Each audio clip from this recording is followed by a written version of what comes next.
नमस्कार, जय हिंद। जीटीयू वालों का इस क्विकेस्ट रिवीजन सीरीज में हार्दिक स्वागत है।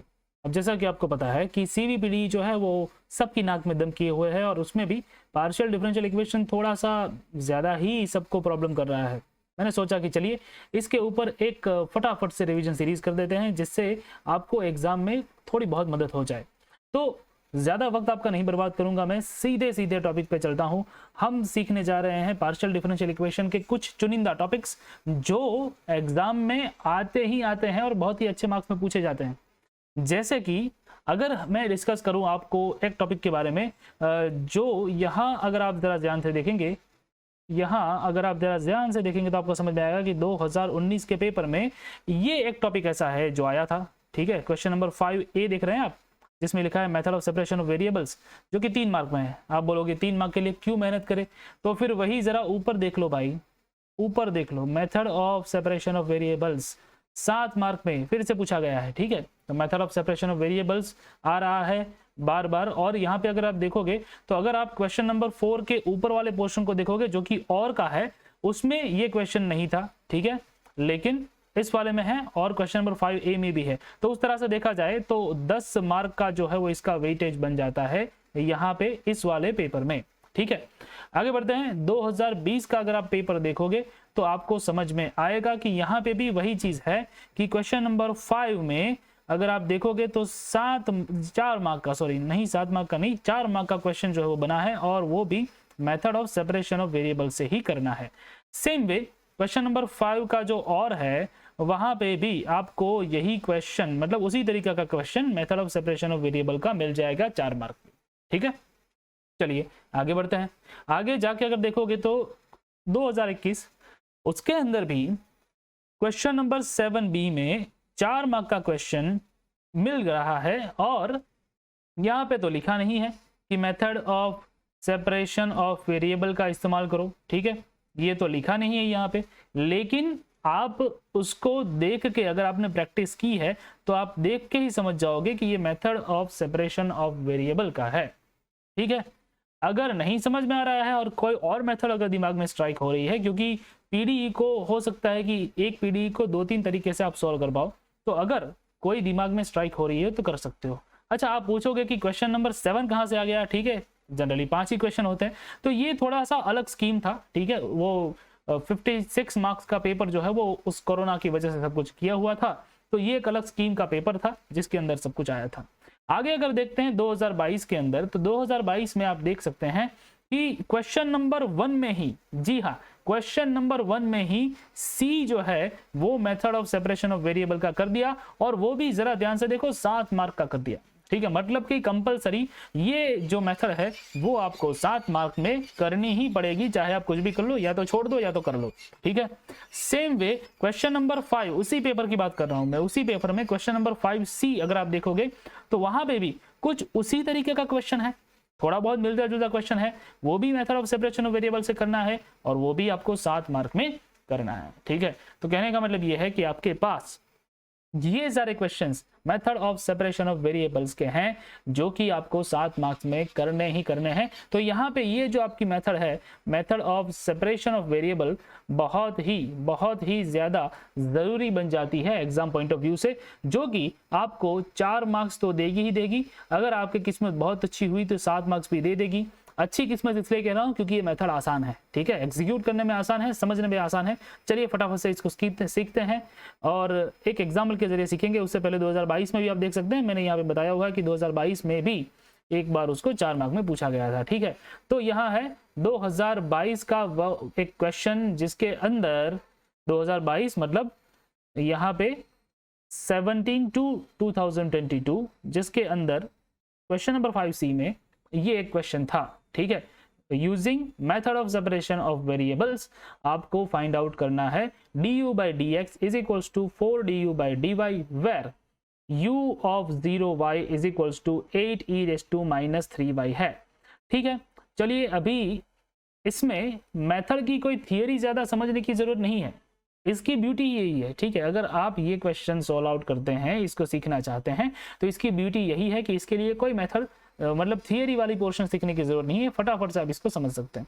तो आपको दिया हुआ क्या है, यू आर गिवन दैट, आपको दिया हुआ है कि आपके पास है del u by del x is equals to 4 del u by del y.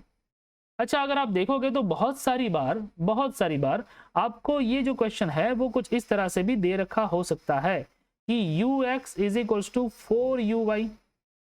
ठीक है, अगर ये करके दिया हुआ है तो इसका मतलब ये है कि यहाँ पे जो यू एक्स है वो है del u by del x और जो यू वाई है वो है del u by del y. ठीक है, सेम वे अगर कई बार आपको यू एक्स एक्स करके दिया है तो समझ लो कि वो है यू का 2 बार डिफरेंशिएशन पार्शियली, और अगर यू एक्स वाई करके दे रखा है तो यू का 2 बार डिफरेंशिएशन, एक बार एक्स के रिस्पेक्ट में दूसरी बार वाई के रिस्पेक्ट में। अगर यू वाई एक्स करके या फिर वाई वाई करके, सॉरी वाई एक्स तो ले लिया हमने, अगर वाई वाई करके दिया हुआ है तो समझ लो वो है del square u by del y square. ठीक है, तो ये सारी चीजें हैं, कुछ इंपॉर्टेंट चीजें हैं, इसको एक बार कहीं पे नोट करके लिख लेना जरूरी है। ठीक है, क्योंकि बार बार ये सारी चीजें आती है और स्टूडेंट्स यहाँ पे थोड़े से कंफ्यूज हो जाते हैं। बाद में मेथड करने के बावजूद भी, मेथड प्रिपेयर करने के बावजूद भी वो ये सोचते हैं कि हमने तो ये क्वेश्चन कभी देखा ही नहीं। ऐसा नहीं है।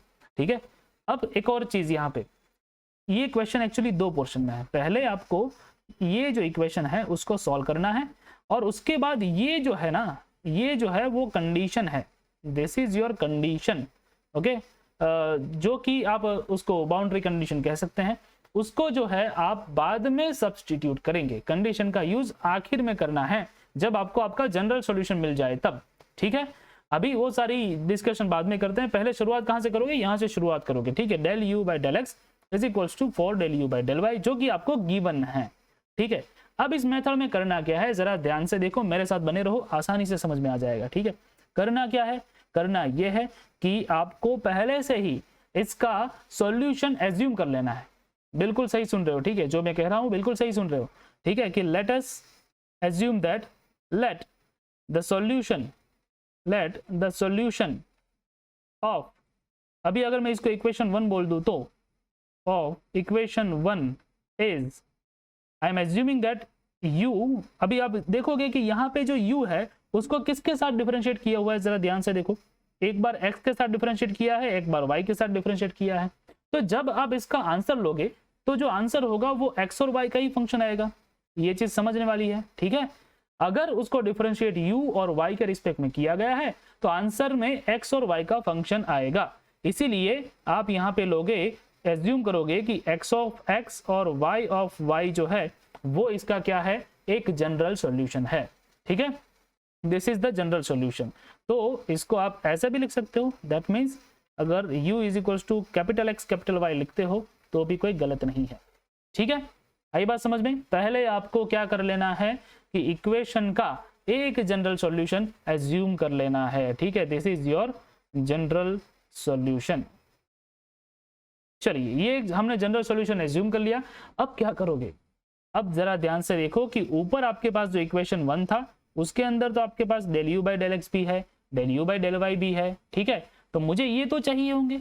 ठीक है, तो मैं क्या करता हूं, इक्वेशन नंबर 2 को डिफरेंशिएट कर देता हूं। ठीक है, तो मैं लिख रहा हूं यहाँ पे कि differentiate equation 2 with respect to x and y partially. ठीक है, तो x और y के रिस्पेक्ट में मैं इसको पार्शियली डिफरेंशिएट कर दूंगा। तो अगर मैं पार्शियली डिफरेंशिएट कर देता हूं तो मुझको क्या मिलेगा, तो पहले मैं del u by del x, मतलब कि x के रिस्पेक्ट में डिफरेंशिएट करता हूं। तो एक बार देख लीजिए, मैं एक बार आपको ये दिखा देता हूं। ठीक है, दूसरे वाले में फटाफट से निकल जाएंगे हम।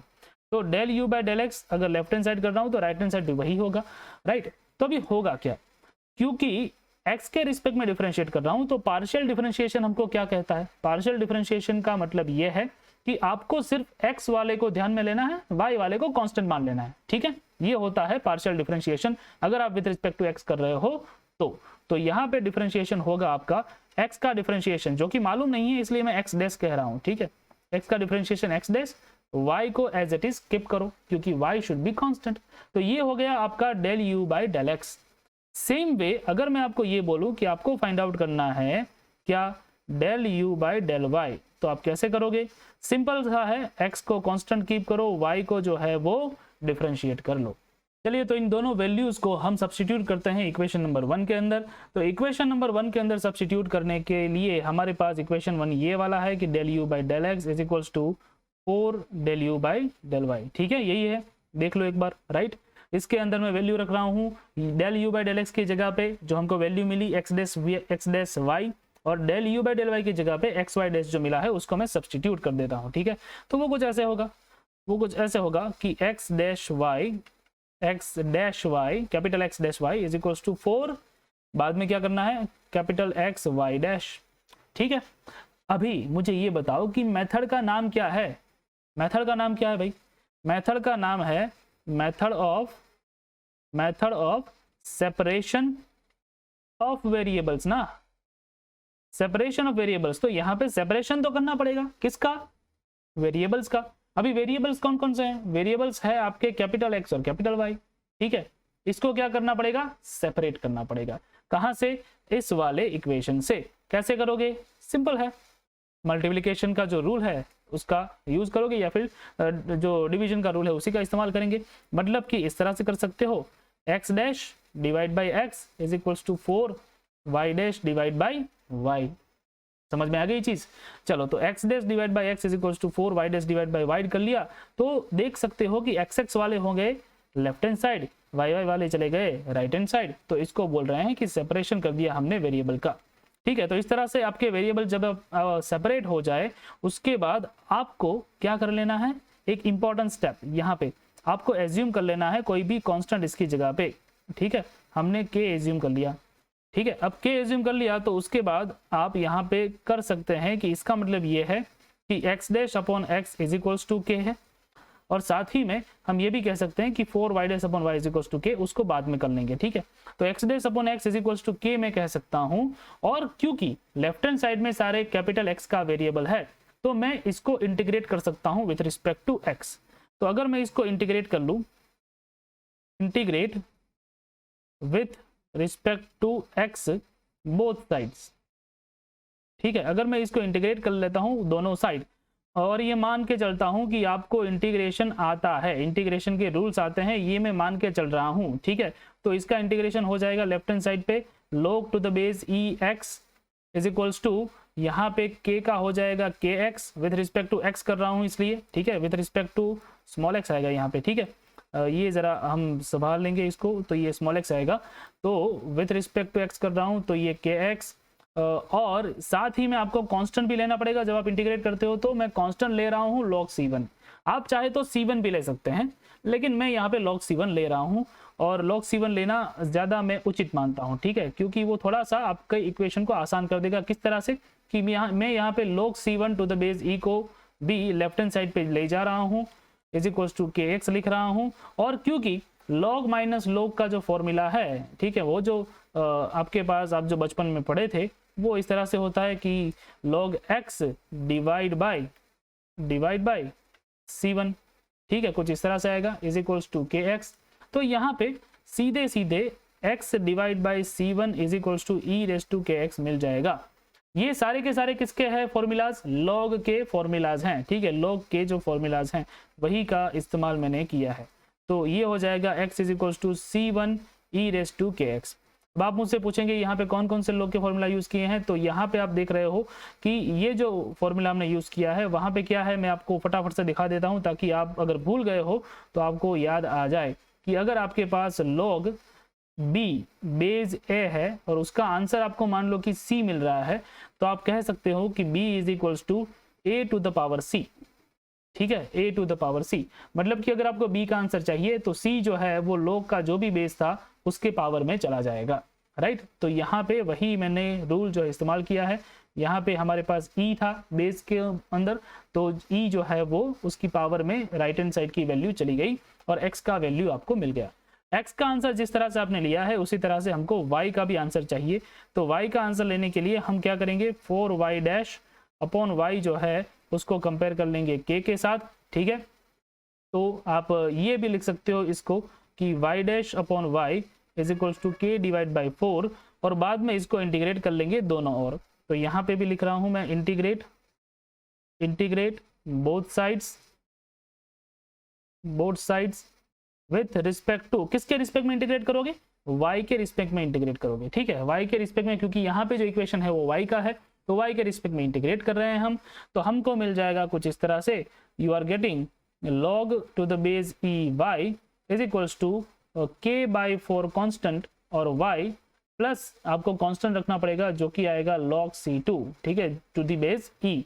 तो log c2 to the base e जो है उसको मैं लेफ्ट हैंड साइड पे ले जा रहा हूं, तो ये कुछ इस तरह से लिख सकते हो, और ky/4 राइट हैंड साइड पे आपको मिल रहा है, तो आपको लेफ्ट हैंड साइड पे मिल जाएगा log to the base e, और यहाँ पे आप डिवीजन कर पाओगे क्योंकि log का सब्सट्रैक्शन है, तो ये हो जाएगा ky/4 राइट हैंड साइड पे, और आप y/c2 is equals to e raise to ky/4 लिख सकते हो, और y हो जाएगा आपका c2 e raise to ky/4।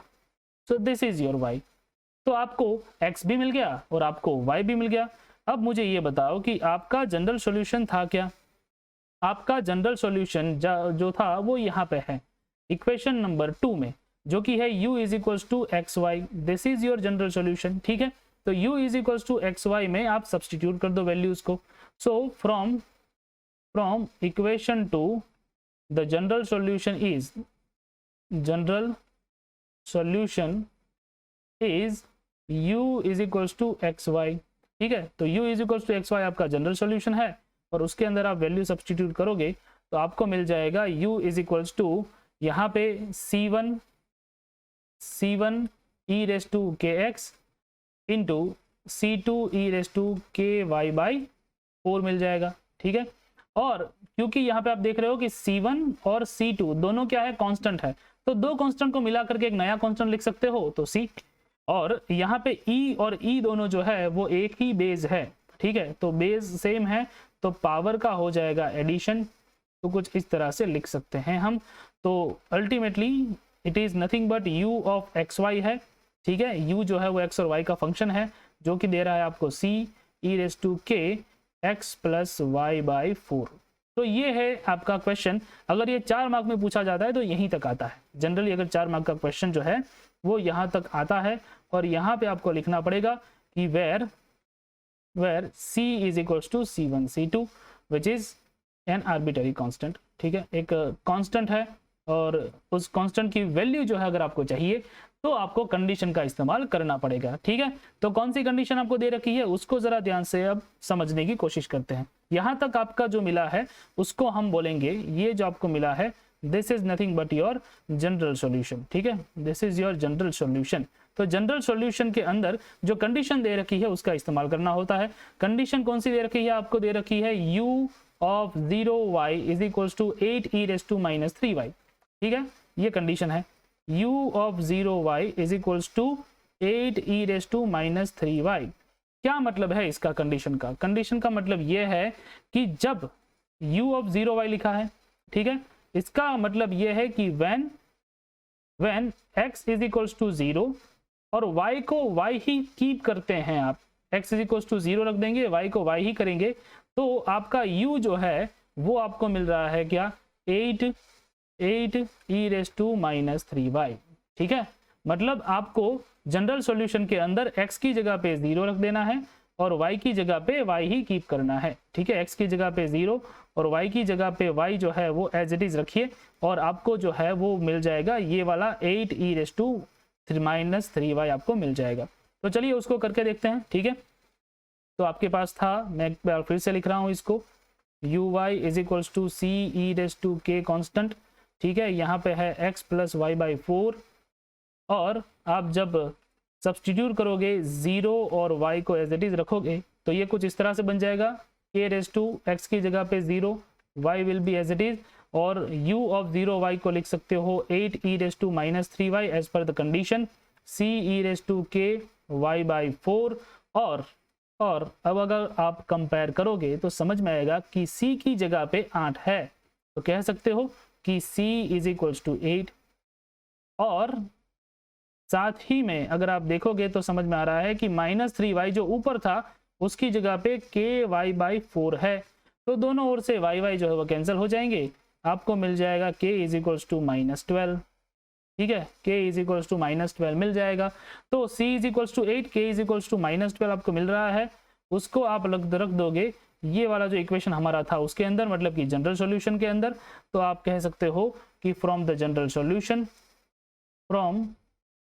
Solution जो कि आपका है u of x y is equals to c e raise to k x plus y by 4, उसके अंदर आपकी वैल्यू सब्सटीट्यूट करते हो तो वो मिल जाएगा u of x y is equals to 8 e raise to k x minus यहाँ पे 12 सब्सटीट्यूट करोगे, ठीक है। ये k की जगह पे आप, मैं भूल गया यहाँ पे सब्सटीट्यूट करना, ठीक है। तो उसको हम सब्सटीट्यूट कर देते हैं k की जगह पे, यहाँ पे आ जाएगा हमारा -12 y बाई 4, ठीक है। आप चाहो तो -12 को अंदर मल्टीप्लाई कर सकते हो या फिर ऐसे ही बाहर भी कीप कर सकते हो। तो ये आपका आखिरी में सॉल्यूशन बन गया, ठीक है। सो this is your final answer. तो इसको आप स्पेशल सॉल्यूशन बोलोगे, ठीक है। तो इस तरह से जो है वो आप आंसर फाइंड आउट कर सकते हो। ये पूरा 7 मार्क का क्वेश्चन बनता है। देखने में बहुत ही आसान सा क्वेश्चन है, प्रैक्टिस करोगे तो और भी ज़्यादा आसान लगेगा। ओके, करना क्या है, बहुत ही आसान सी चीज़ें हैं, जो शुरुआत है वो इम्पोर्टेंट है, ठीक है। अगर आप यहाँ पे ये एज्यूम करने में कामयाब हो जाते हो सही से, डिफरेंशिएशन करने में कामयाब हो जाते हो सही से, बाद में वैल्यू सब्सटीट्यूट करके आपको वेरिएबल को सेपरेट करके उसकी जगह पे के एज्यूम कर लेना है और बाद में इंटीग्रेशन करना है, ठीक है। इंटीग्रेशन करने पर y की और x की वैल्यू मिलेगी, उसको जनरल सॉल्यूशन में लगा दो, जनरल सॉल्यूशन मिल जाएगा और उसके अंदर जो भी आपकी कंडीशन है उस कंडीशन को लगाते हुए आगे बढ़ोगे तो आपको मिल जाएगा आपका स्पेशल सॉल्यूशन। हाँ, ये आसान, ठीक है, 7 मार्क का क्वेश्चन है, बहुत ही आसान सा क्वेश्चन था। और अगर आपको इंटीग्रेशन नहीं आता है, क्योंकि बहुत सारे लोगों को दिक्कत होती है, तो उसकी लिंक जो है वो मैंने डिस्क्रिप्शन बॉक्स में लगा रखी है और साथ ही में यहाँ पे ऊपर भी आपको वीडियो मिल जाएगा, कमेंट में भी आपको वीडियो मिल जाएगा, ठीक है। तो वहाँ पे जाके आप उस वीडियो को देख सकते हैं, इंटीग्रेशन सीख सकते हैं। मिलते हैं आपको अगले वीडियो में, तब तक के लिए जय हिंद।